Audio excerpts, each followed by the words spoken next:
So it's time for another Gardening Week video, and I am just back on the allotment after a few days away walking the fields down south just below the Cotswolds.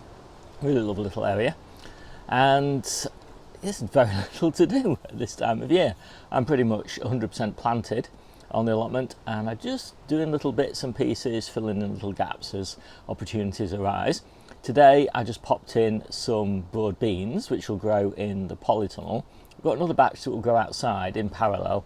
The polytunnel ones come about 3 weeks earlier, so it's worth it, but not worth doing very many of them.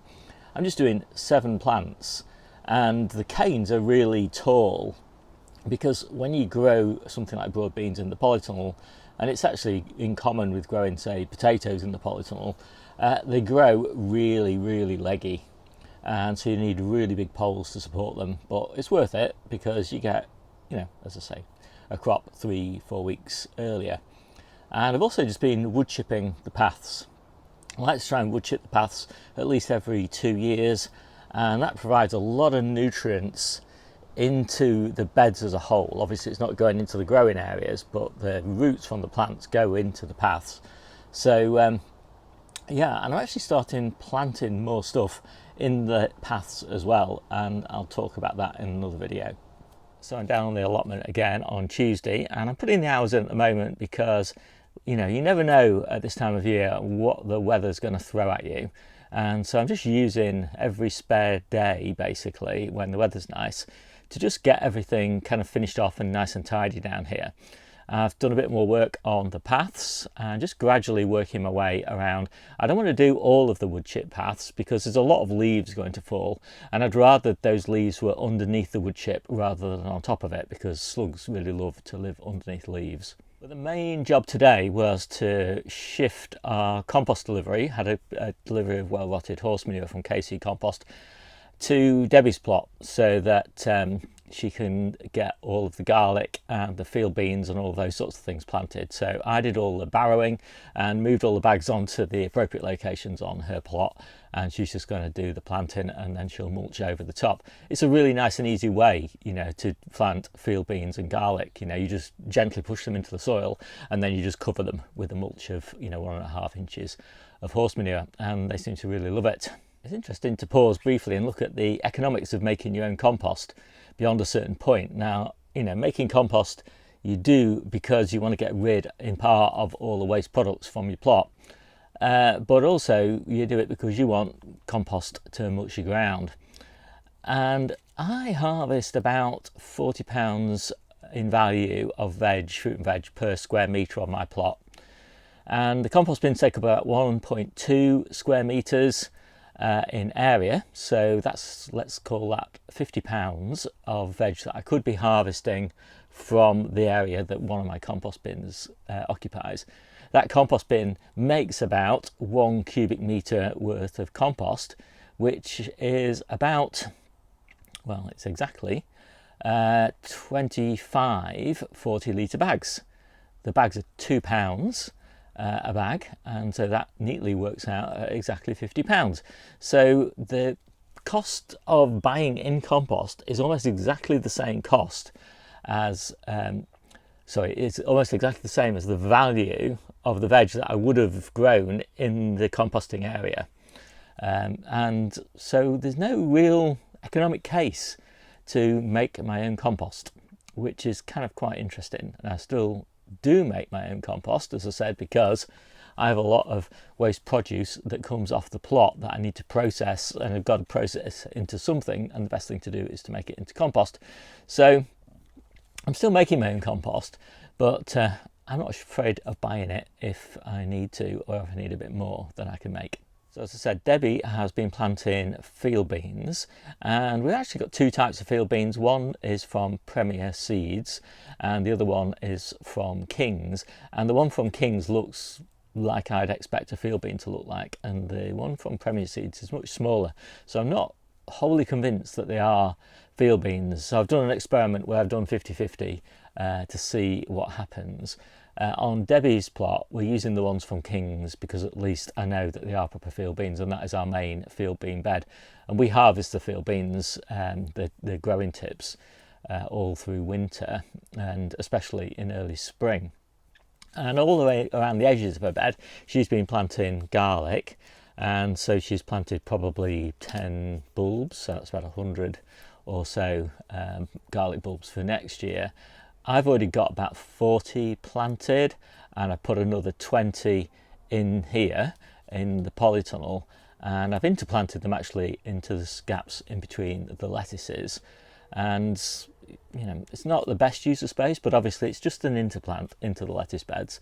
It does tie up the beds a little bit, but it's not where I'm going to be planting peppers and tomatoes next year. So it might be worth it, it might not. I'll just have to see.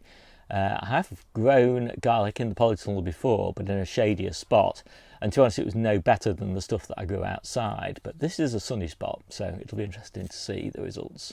So I've also just planted up a trough of spinach in the polytunnel, and the reason I've done that is sometimes the weather's just too foul to harvest outside. And if we just need some spinach, then at least we've got a little bit in reserve in a tray, in a trough there. And as I say, I might do another trough just for that same purpose, and just sort of leave it to grow on to really big leaves. And if I don't need it, I suppose I could just use it for small leaves. I don't know.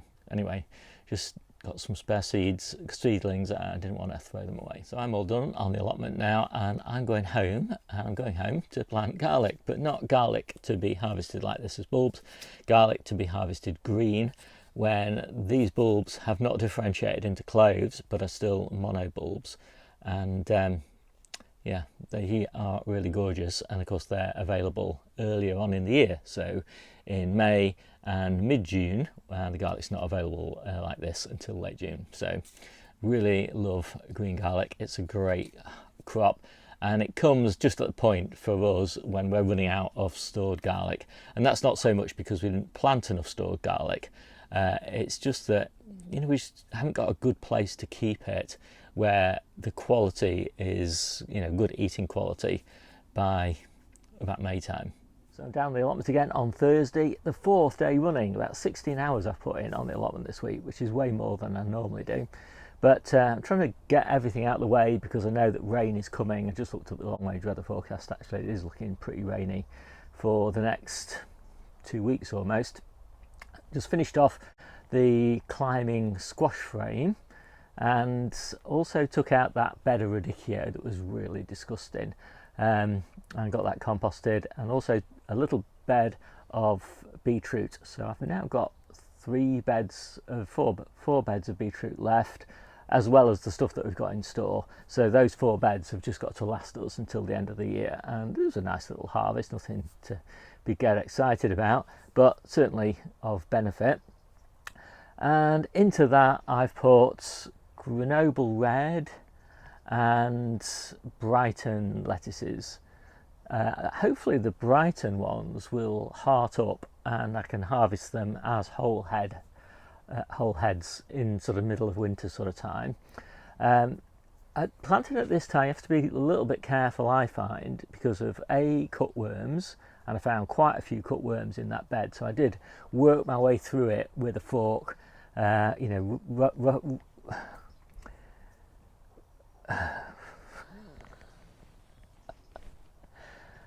can't think of the word.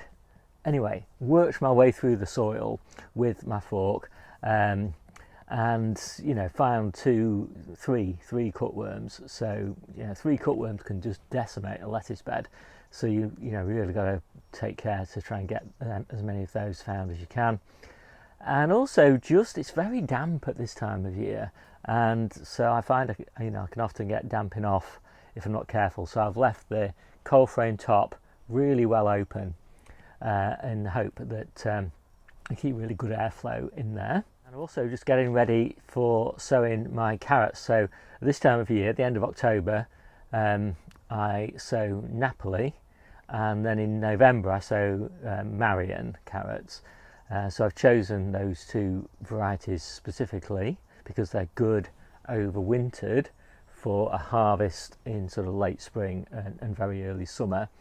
So I've got the containers here, and I bought some topsoil because I'm basically going to put compost at the bottom layer, topsoil and then sterile compost on the top layer. So topsoil can still have quite a lot of weeds in it, so I don't want any weeds. So it's going to be kind of a bit of a layer cake. I'll just go through it again, just like a layer of compost at the bottom, so lots of nutrients once the taproot gets down to that nutrient layer. Then just ordinary cheap topsoil from the garden centre, and then, you know, because of the weeds in the topsoil, a sterile layer of compost on top, which will cover the carrot seeds, and that sterile layer will come from my spent potato compost tubs. And I will maybe mix a little tiny bit of bloodfish and bone into the soil as well. So that's how I do my carrots, and they're going to come in and germinate in the polytunnel in the containers.